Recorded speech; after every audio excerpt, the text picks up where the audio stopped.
Speaking of lawsuits, did anybody ever hear that Governor Hochul loves quarantine camps? I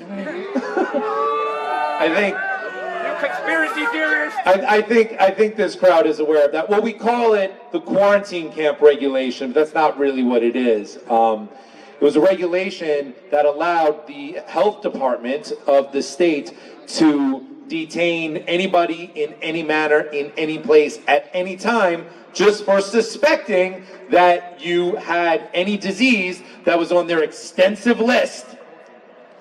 There was an attorney who challenged that regulation and won, and beat it, and got it struck down.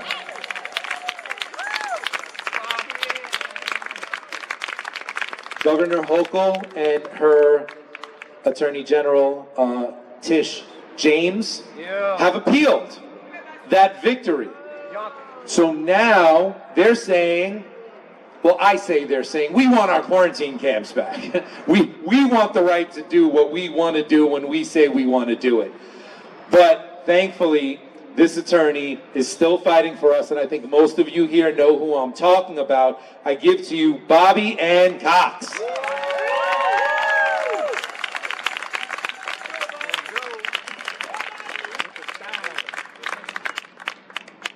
Hi, everybody. So great to see a crowd here in Albany. Yes, my name is Bobbie Anne Cox, and I did sue Governor Hochul last year.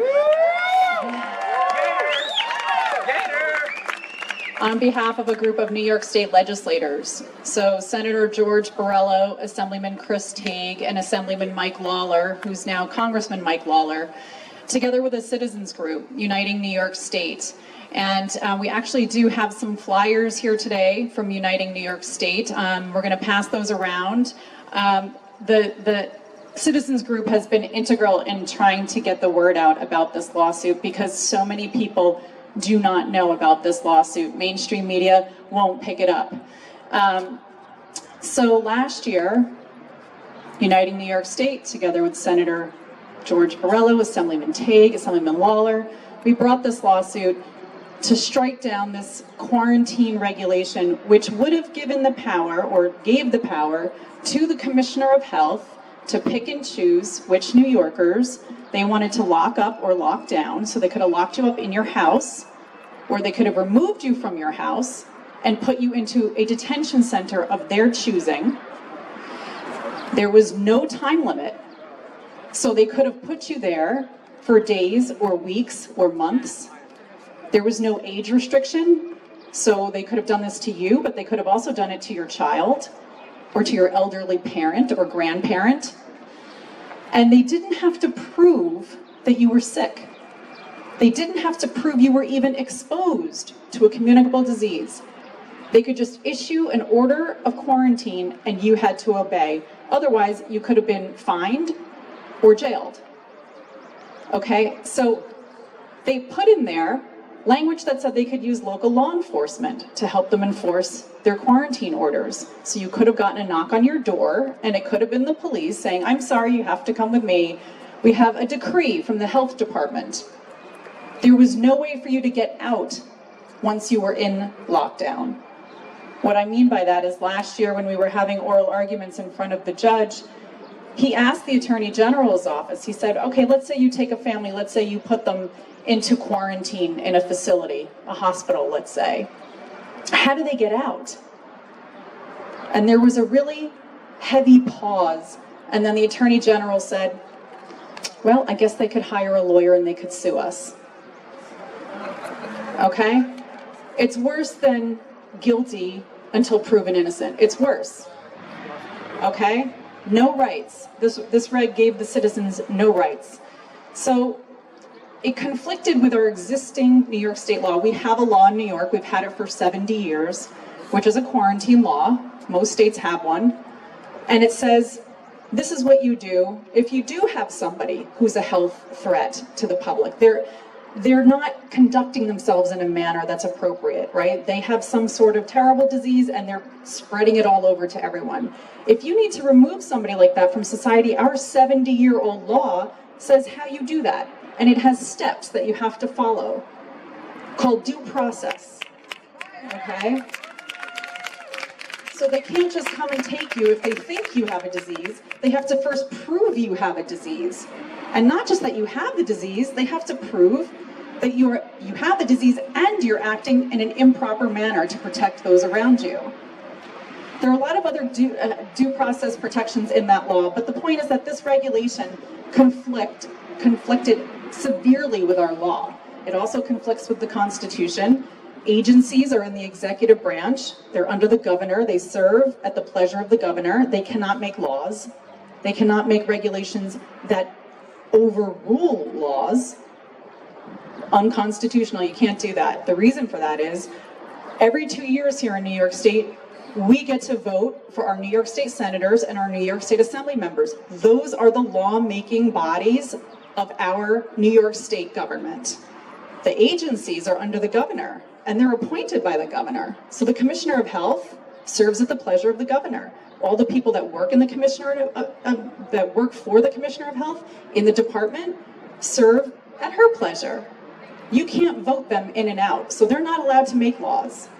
They're only allowed to make regulations or rules that help implement the laws. But that's not what they did here. They decided they were going to make a regulation that completely overruled a law.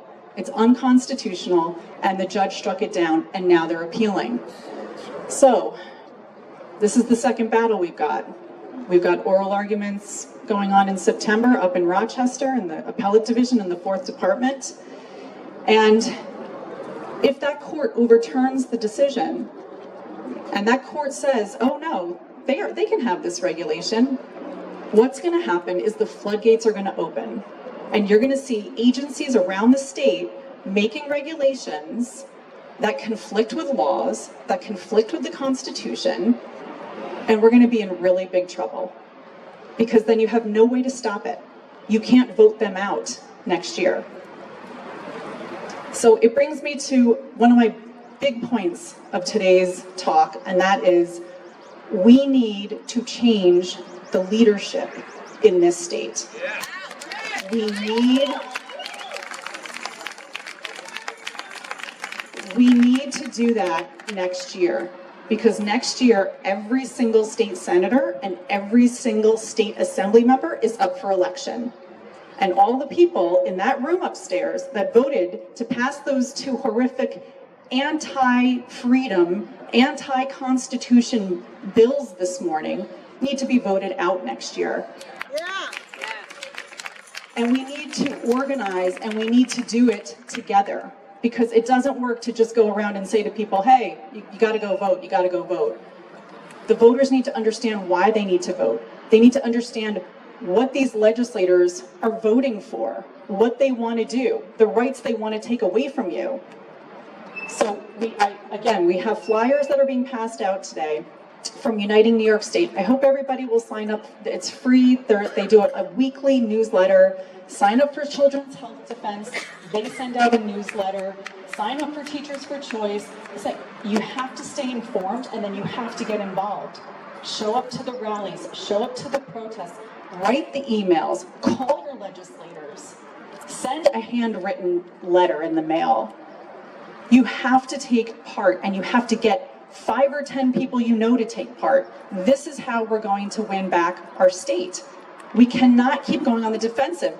You know, Mary Holland, it's fabulous that Children's Health Defense will take legal action if this bill passes, right? However, we can't keep playing whack-a-mole, right? Lawsuits take time, lawsuits take money, lawsuits take effort. And all the while, when you're fighting a lawsuit, the government is getting away with whatever atrocity it is that they gave themselves power to do. So people are getting injured in the process, right? Bravest for choice. We just heard about all of these firefighters that lost their jobs. Okay, because the government was overstepping. So if we had proper leadership, the government wouldn't overstep in the first place. If you had in leadership positions in government, people like you and me who think that, oh, we have rights, we have freedoms, we have a constitution, and they uphold it, you're not going to find yourself having to come to Albany and do rallies. You're not going to find yourself out of a job. You're not going to find yourself pulling your kids out of school and homeschooling them. You're going to have great leadership at the top. There are people like us that will run. We need to support them. We need to encourage them. We need to make sure that they win. Voter registration drives, volunteering for their campaigns. We have to do all of these things, and we have to start now. We can't wait until next year, then it's too late. The elections for this state, the senators and the assembly members, is November of 2025. Sorry, November of 2024. We're in 23. So so it's a year and a half away.